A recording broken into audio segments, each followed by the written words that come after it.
I'm Ed Furry of Sail22 here with Kristen Berry with Gale Force Sailing. We've been chatting a little bit about let's do a debrief. Yeah. And so I think you coming here to grab a boat, perfect time to start the debrief. It is so cool to be here at Sail22 HQ. What an impressive place you've got here. And you'll have to pardon my scruffy look. I'm going as Colin Kirby for Halloween, and you got to start early on that. So. Oh yeah. We seem to be getting more and more people coming to Sail22 because of our locations for where we are, and so we've had a lot of clients come here and there, and because of the J70 North Americans in Chicago, and now the World's coming up in St. Pete, we're kind of an easy point in between while people like Mike Floyd and Marlene are moving boats back and forth. Yeah. We want to make it easy on everybody. You know, we have a lot of farmland here, and so park your boats, make it easy, come and get them when you need to, get them out of Chicago, the big city. And so that's what we've done. So we'll see a lot of boats coming in and out of here, or now just leaving. And if you haven't been here, it's like a candy store for sailors. So like, bring your boat, but take as much as you can on your way out. Exactly.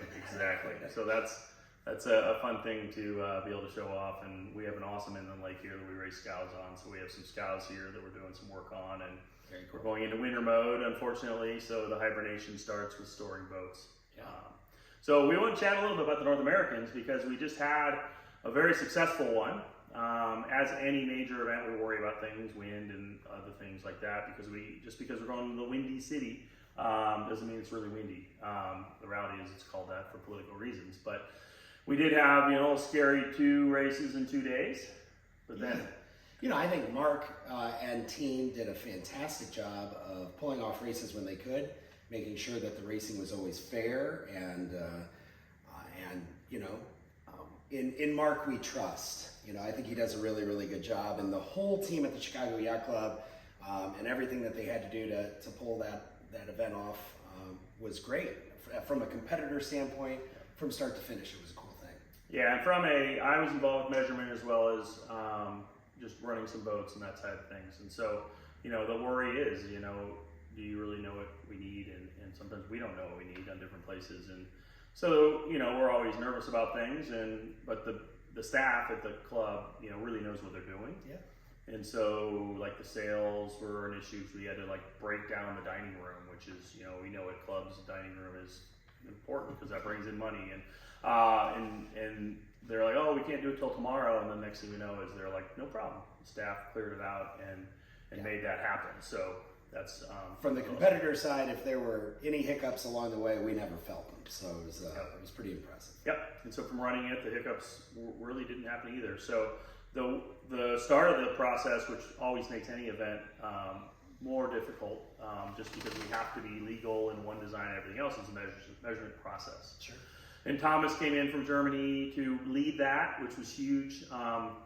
And we had to make sure we didn't overstep our abilities, because at the North Americans, you don't have the people that we have at the Worlds. And Chris Howells put this awesome team together that I began with the Worlds in Italy. And so we had part of that. And the big thing, they try to focus on different things. And the things aren't necessarily because they're worried about speed or cheating or that type of thing. They're sometimes worried about maintenance and just that the boats, you may not even know what you're out of compliant because the boat came and you did a repair on your own, or you had somebody do it that wasn't qualified, and there might be an issue. So the big thing for this event was the keel delrings. And it was a combination of things because these boats are getting older, and just in general, we've seen cracking and things like that. Yeah. I have a set of keel delrings here just to show people what they are. But basically, these go into the keel to make sure the keel stays in the proper spot. And at the Worlds in Monaco, we saw some tampering with them, and so that's where that came up. What happens is you also just get some breakdown here and cracking here. So what that will allow is the keel to drop further down. That's what happens. And then, of course, you'll have people optimizing or thinking they're optimizing. And so there was a series of boats that all, kind of got optimized, and they were a little deep. And so what happens is you can pull these off. And the original boats had shims, just little plastic thin pieces that would go underneath, and they'd get locked in either with adhesive or on the material, or adding adhesive. and then that shims them out, which then keeps the keel from going down. So we luckily had some material to get teams going, because the first 2 teams actually, which is just a stopgap measure, right? Exactly. Ultimately, new shims or new Delrins have to go in, but that Correct. helps you get legal for the event. Yep. And so I actually looked to get ones ahead of time, just in general. Any big event, I try to do that, and I was only able to get 2 sets. But during the event, I was able to get 12 sets, which have then been passed on to a lot of these competitors. And so we then will have people getting them sorted for the Worlds. Yeah.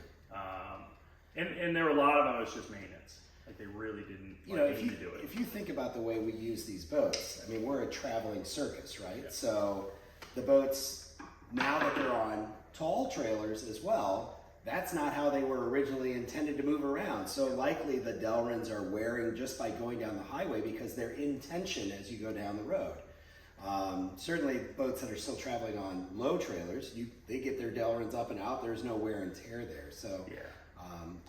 I sail on a lot of different boats, and some of those boats have been optimized, and a couple of those boats didn't make measurement, and it was by millimeters. Yeah. One boat was 2 millimeters, one was the longest of the boats that I sail on, I think was 5 millimeters too deep, and it required 1 sheet of that special material to bring that into spec. Yep.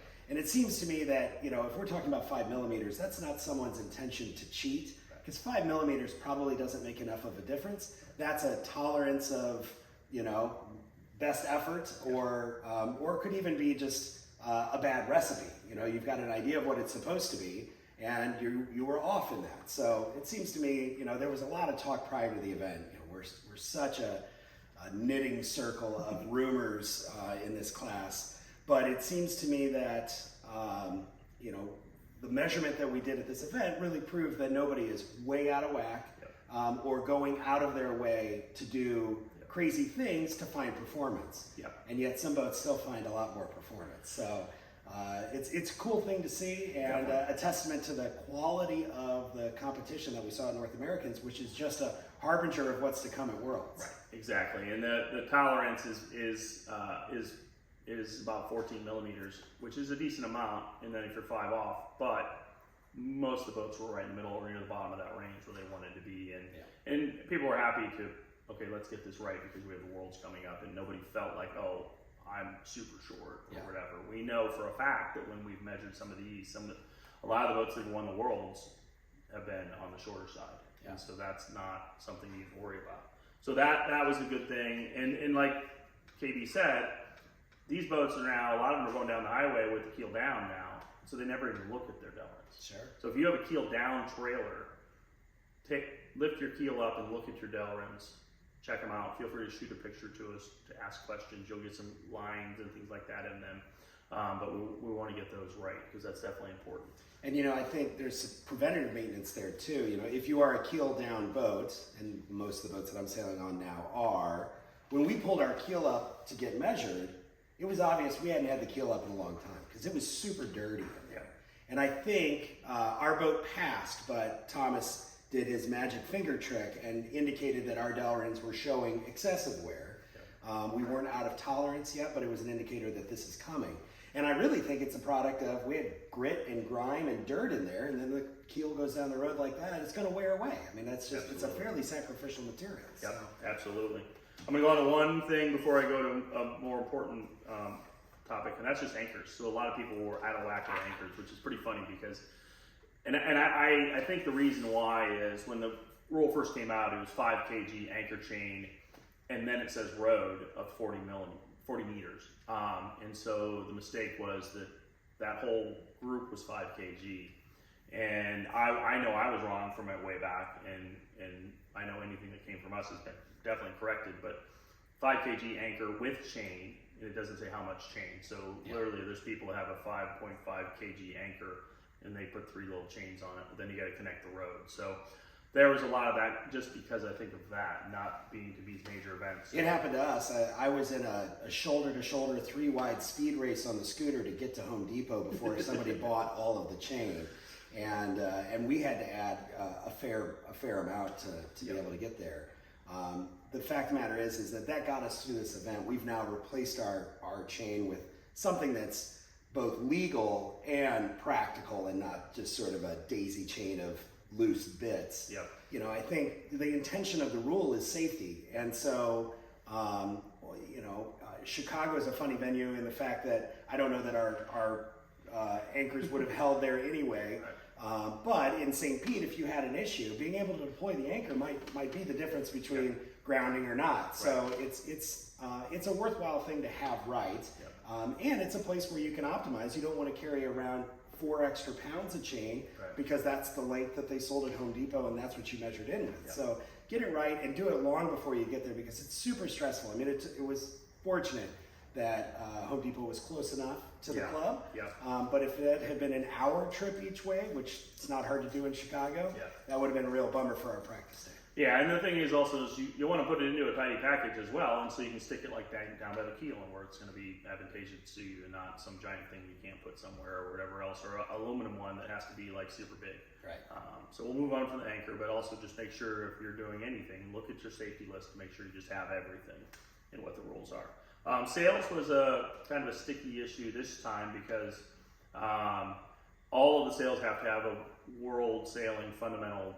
It's called a fundamental measurement, and the Doyle sails they don't have an in-house measurer, so they've used Frank McNamara, who was the technical chair, and he's the international measurer. So that drew just some frustration because the measurers had to measure those and then measure the regular way, and so there was a little frustration on there on the front end of the thing. I know I jumped in to help out. You jumped in to help out. I did. And it was a real learning experience, because I kind of thought, well, how much more complicated can the ISAF or World Sailing measurement be from what we're doing to measure these sails in? The reality is it's a lot more complicated. It's probably at least 20 minutes per set, and maybe longer, which is a huge time suck that, if you're trying to measure in 50 boats, let alone 100, you haven't budgeted for that much time in your sail measurement. So it was understandably raised some anxieties all around, because people want to go sail with their sails, but they've got to be properly measured. So it was an interesting process. I'm glad I jumped in to help. I learned a ton by doing it. So and I think there's actually a point there. If measurement isn't going as quickly as you'd like for it to go, help out. Find a way to help expedite it. Whether that's having your stuff prepared, people were coming with their battens still in their mains, that sucks up 5 more minutes. Or lend a hand by rolling and unrolling sails for the measure. It makes a huge difference, because then they can move on to the next sail and they can keep the process going, and they see that the fleet is contributing to the success of the event as well. Yeah, and that's what I did too. Is I jumped in and I'm like, look, I don't want to jump into your process because I gotta scat sometimes. And so what I would do is I'd be like, okay, roll a sail. You're done with it, put a new sail down, and there are 2 tables, so then I could flip back and forth, so the measurers could just measure, and then I could do that. I've gone through the whole process to become a measurer, and so it is a lot, and it is a lot more, and it's for a reason. There were a few sails that didn't measure in, but that's normal. Like, I think part of this process is because, Judd kind of builds every sail, and he's trying to get you every millimeter. And so the fact that 4 sails didn't measure in wasn't an abnormal thing by any way. Sure. Well, and it's not unusual for a Dacron sail not to measure in fresh out of the bag.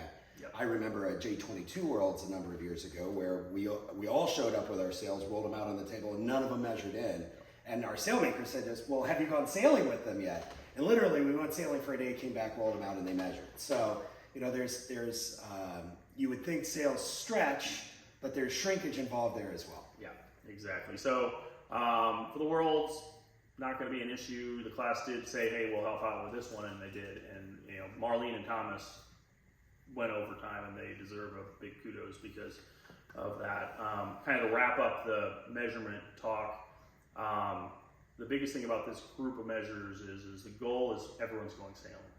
And we want to make sure every boat can go sailing. So at never any time did someone cross their thoughts saying we want to throw people out. We want to make sure everyone's legal, everyone's on the same playing field, and if they aren't, we want to get it sorted in every boat in measurement before the racing starts. So that's pretty important, I think, to know. I think the measurement process meant that the first day of racing, we all felt like we're playing on a level field, and nobody had any of these lingering thoughts of, oh, well, that boat's inherently faster because ... whatever it may be. And so the measurement process is a huge part of the psychology of a championship level event. Yep. And it means that when you are lining up with somebody out on the water, you can feel like it's a fair playing field. Yep. So moving on to the actual racing, and I want to divide this up for a good reason. So let's talk first 2 days. Yeah. And then we'll talk second 2 days. Okay. So first 2 days, we had a lot of chutes and ladders. If you look at the scoring, there's not a lot of consistency for most people. Sure. There were 2 boats that were pretty consistent. Unfortunately, one was Bruce Gallison, who he got ill and had to drop out. So we have touched base a little bit, and it sounds like he just got sick and couldn't keep going. And we want to make sure he's healthy. So we will follow up on that and make sure Bruce is good to go for the Worlds, because himself and his team are awesome sailors, awesome people. And so we did see the rest of the team, so we know it wasn't like it was a massive issue. So bummer, super bummer. Brian Keane had a 3-2. Well, he's a very good sailor, and probably a disappointing day for them. Yeah. I think knowing those guys, they're just fine, and it's kind of one of those things where you're like, okay, you don't want to lose the regatta on the first day, in the first race, but don't try to win it either. And so I think a 3-2 or a couple top 10s, I think you'd be happy with. And I mean, you sailed, I didn't sail, so tell me what your thoughts were on those days. Well, Chicago is a challenging venue all the time. No matter what direction the wind blows, it presents a unique set of environmental circumstances that are going to challenge you as a sailor. And especially for folks who are not used to sailing in that venue, the sea state is a huge consideration. So I think kind of standard thinking is that stronger breeze is almost always going to be offshore in Chicago, but it was shifty enough that you thought you were winning, and then you tacked and the numbers started to change on you. So it was super challenging. And the sea state is just really hard on the helmsperson to keep the boat moving and communicating what the boat is talking to them about, and then having the trimmers stay in sync with what the helmsperson is trying to accomplish. Super, super challenging. And from the chutes and ladders standpoint, I mean, it was wild to see a boat get 24th and 1st in those first 2 days, right? And that kind of tells you just how wide it can be.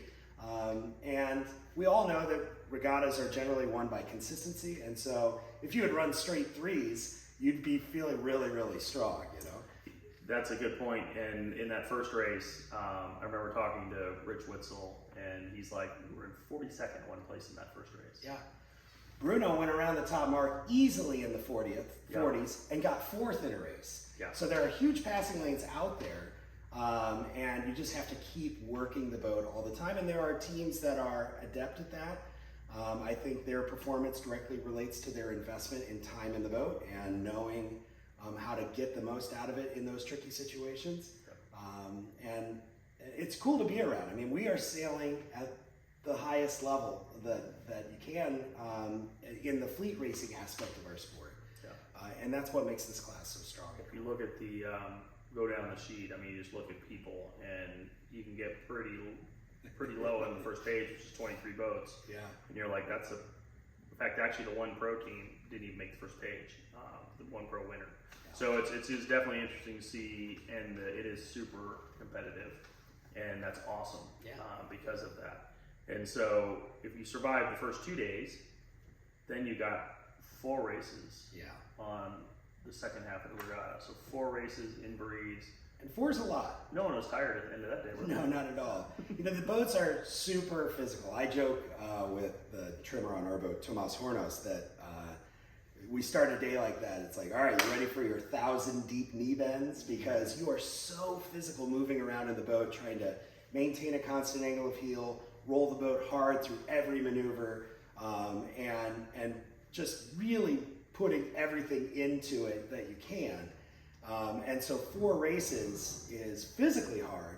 again, for the helms person to stay mentally connected and attached that long in those conditions is, you saw a lot of 1,000-yard stares at the end of that day. Yeah, and I did Verve Cup, which was similar conditions, and like you say, you're heeling the boat, you're roll tacking, but you got to remember you got to find where the boat is too, because it's rocking and rolling, and the waves are from all over the place. And when you come out of the harbor and you get the washing machine effect, it's that's where washing machine effect I think came into play, is that just in Chicago, because when you come out of that break wall, the rebound is wild. You're like, there's no way we can sail at this, and luckily you go out far enough that even though it is difficult, it's more consistent, and so that is tough. Absolutely. And I think on day 2, I think everyone was like, what is going on with Brian Keane?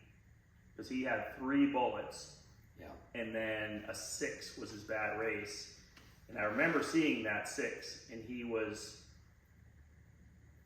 pretty deep and worked his way back. Well, let me tell you, we went beam to beam with him around the last top mark, and we finished 10th in that race. And we were right with him, and I was just trying to emulate everything that was going on in their boat. They're not wildly frenetic, they're wildly accurate. They are moving their body at the right time, the right moment, and nailing it so that the boat is getting all of that energy. And so every wave, they were gaining quarter of a boat length, then they'd find one where they would step off 3 boat lengths. And next thing you know, they put 4 boats on us going downwind. And while that's frustrating, it's also just awe-inspiring and inspirational to want to keep working, because there's more performance in the boat. We were pretty happy with the 10th, I'll be honest, especially in that level of competition. But, obvious that there's not a lot of strategy in these boats. It's so much about just working the boat in a straight line at boat speed. We all kind of went the same direction. There weren't huge splits in decision making, but there were huge differences in optimization. Yeah, you didn't see too often someone jived out early and made big gains. Not that that didn't happen, but I think that what really happened is when people jived out, they made gains on themselves because they got clean air. Sure, sailing alone is super important. Yeah, so if you can get clean air and not, and not go really the wrong way, then you're fine. And it's interesting. I was doing some data analysis using charted sails at this event. And so we had 6 boats that were sort of spread across the spectrum of the fleet.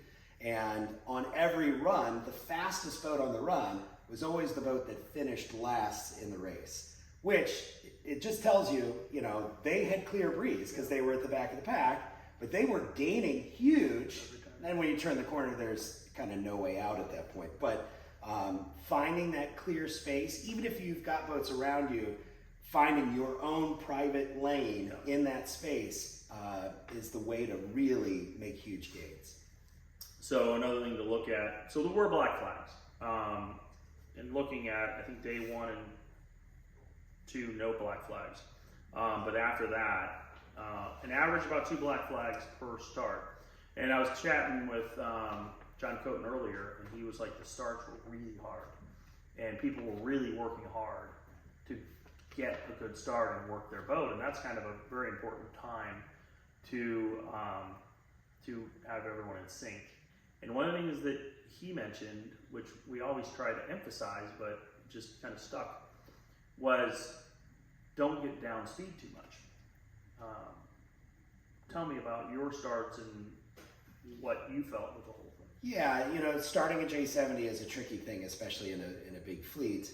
And I think that there are 2 dominant starting styles. One where you have a high degree of confidence in your ability to accelerate the boat, therefore you have a higher degree of willingness to start in traffic, and where you don't feel like you've got good acceleration, and so you have to seek open space, low density.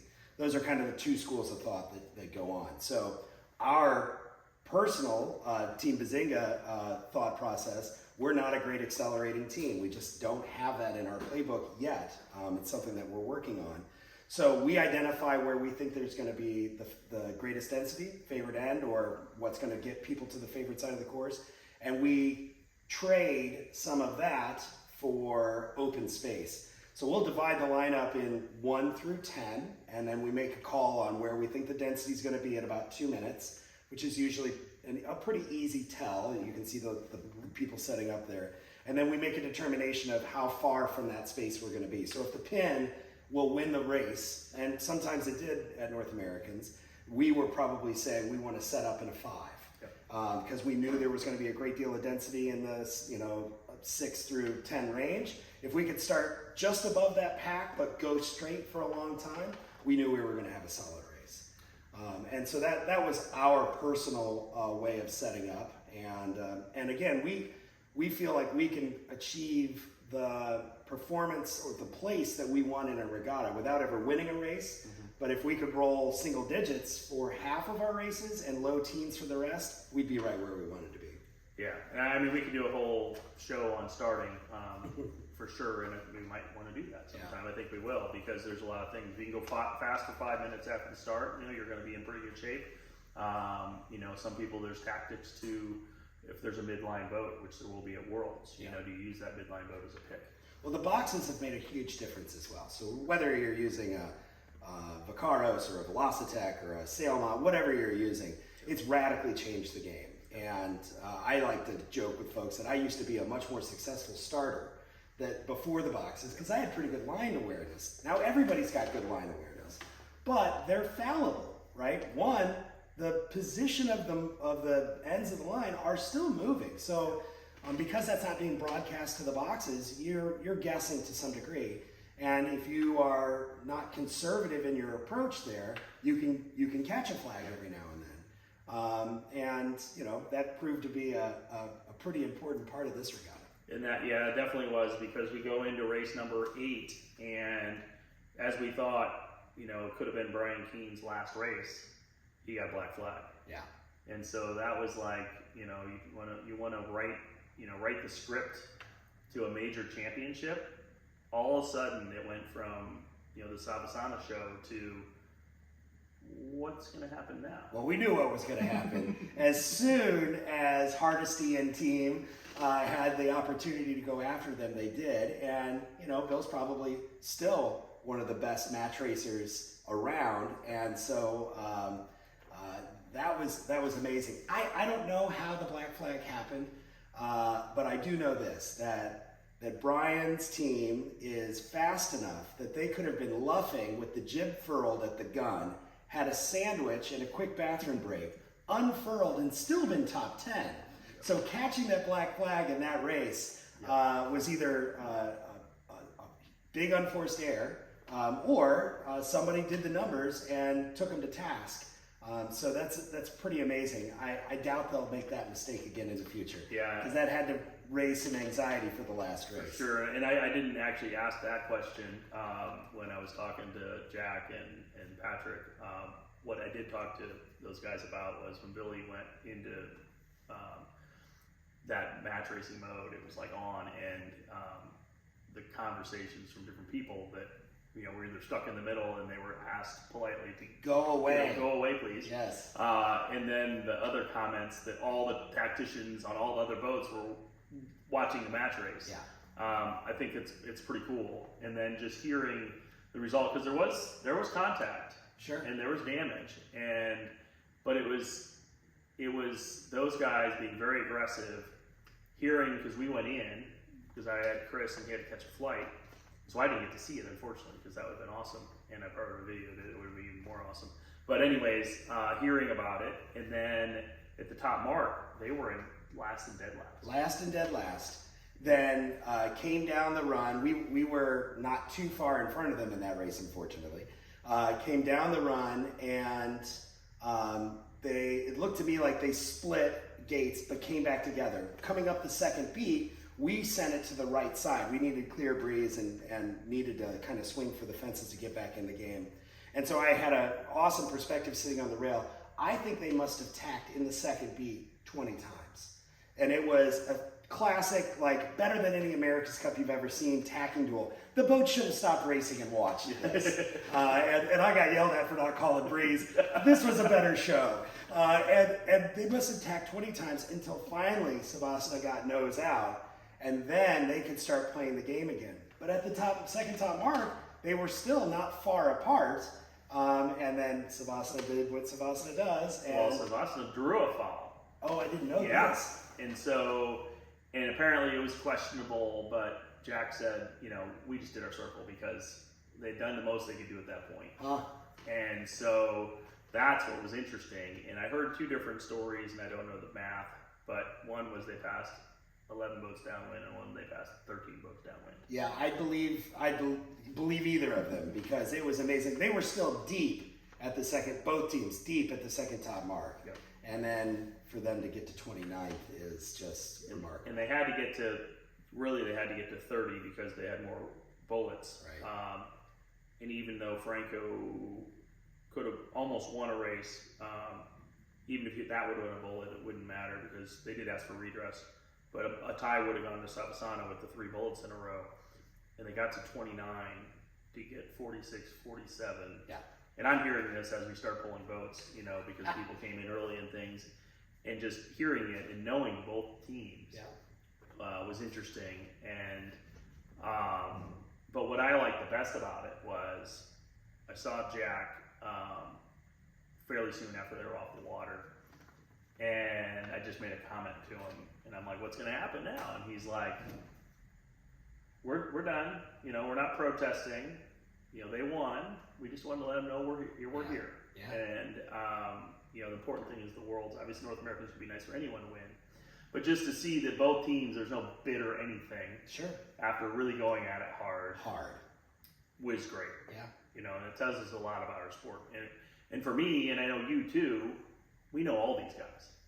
And we know all of them pretty well. Sure. And so we don't want to see something ever end in a bitter situation. And so it was great that it didn't.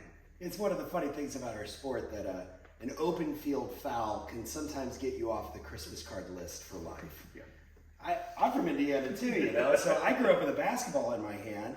You drove to the basket, you got fouled, you just called foul and you played on, right? Yep. And I wish our sport had more of that. And obviously this demonstrated that spirit is alive at the highest levels in our sport, and I hope that trickles down to everybody else. Because there were a lot of protest flags, period, at this event, which I'm in favor of to some degree, that if you are, you know, the rules say that we not only play by the rules, but we enforce the rules. And I felt like that happened at this event. Yep. And I think having umpires on the water was generally helpful.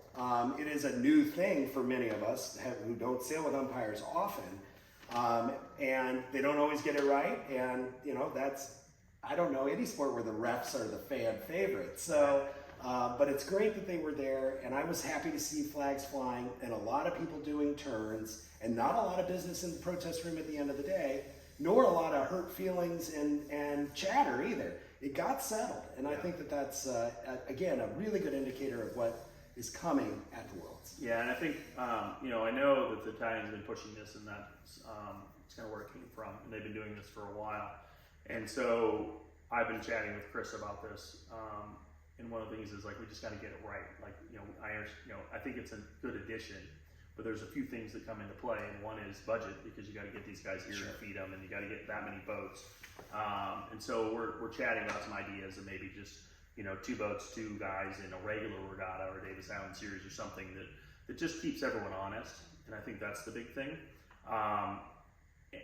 And, you know, seeing in the past when we had some umpires and they'd flag for someone when we're new trying to wing and they couldn't do it and they're back to pack. And yes, it was illegal, but they couldn't be in control. That's hopefully in the past. Sure. And then these guys focusing on the right things, listening to what the class really wants, and just keeping everyone honest, I think is good. Because the poll coming out early and things like that aren't really happening anymore. Yep. And the illegal hiking, you got to stay on, you know, and that's just simple. And I don't ever want umpiring to take the place of self-policing. We have to keep playing that way. And I think we have to make sure that when umpires are there, there's still a process for the self-policing aspect to carry all the way through if the parties want it to. And that's the big thing I think is important about it. If there's a foul, and they said this, and I think it's just also more people learning it and where it would be more effective, not because it's of the umpires, they're doing it right. If you don't fly a flag, they're not going to make a call. And I think that's good, because that's the self-policing side. They're then a witness. And so I think that's very important to realize and for people to know. And I think at some point, you know, we do this in other sports, you don't want to do it too much, but you need to make sure you realize, hey, the flag's out. Yes. You know, and make sure, because if there was one instance where they're like, my flag is out, and they said they didn't see it, you need to probably say that now, and we didn't know we needed to say that now sometimes, because, you know, we're like, oh, well, you're there watching it, why do we need to do that? So we have to learn them as well, and I think it's the same thing too in basketball. You're like, oh, we got this ref this game. Yeah. So we know we can't play as hard. We know, and that's okay, right? Because that's part of the sport too, is you're playing to your location. Your location could be that umpire. Yeah. Well, you know, in match racing, we have the opportunity at the end of the day to go speak with the umpires about the incidents. And so creating an environment where competitors could come up to an umpire or a judge at the end of the day and say, hey, you were there, you didn't call it, I was curious why, or you did call it, I'm curious why. I think that would help that process. Because one, just getting to know them one-on-one is useful. I don't think that takes away from their ability to be impartial or fair, but it also helps you understand more about what they're going to call, you know? Yeah, for and, sure. What when they're going to let something play on or not. What are they looking at? And I know in a situation where I was flagged, or my team was flagged, not me, for hiking too much, I went to the umpire and said, what did you see? Why did you call it? You know, and they said, oh, well, he leaned and fell and lost his balance. And I'm like, or he was really hiking, you know, and so you got to know what they're looking for to know how not to get called for it. Yeah. Because we all want to push it as hard as we can. So what can we do to push it far, but still be legal? Absolutely. And that's what the rule, how they read the rule. So I think I just want to say a couple things real quick to wrap it up on the scores. Top Corinthian team was Lee Sackett and Dave Kerr, who they have won the Corinthian Nationals a couple times. They were second this year to Lee's dad, Todd. Mixed Plus was Norboy, and they were 12th overall in the whole regatta, so that's good to see. And we have some teams where we know we're going to do Mixed Plus at the Worlds. And then Hestia was the one pro team. And I know they said they had to fight to the end. Two back was the next one pro team. But another interesting thing that I noticed at the Worlds in LA, the top Corinthians are actually higher than the top one pro teams. Sure. So as I think they're, you know, everyone sails for a reason, you know, these Corinthian teams have been sailing together for a long time are pretty good. I mean, if you look at Lee, the Sackets are showing how it can be done. Yeah. Okay.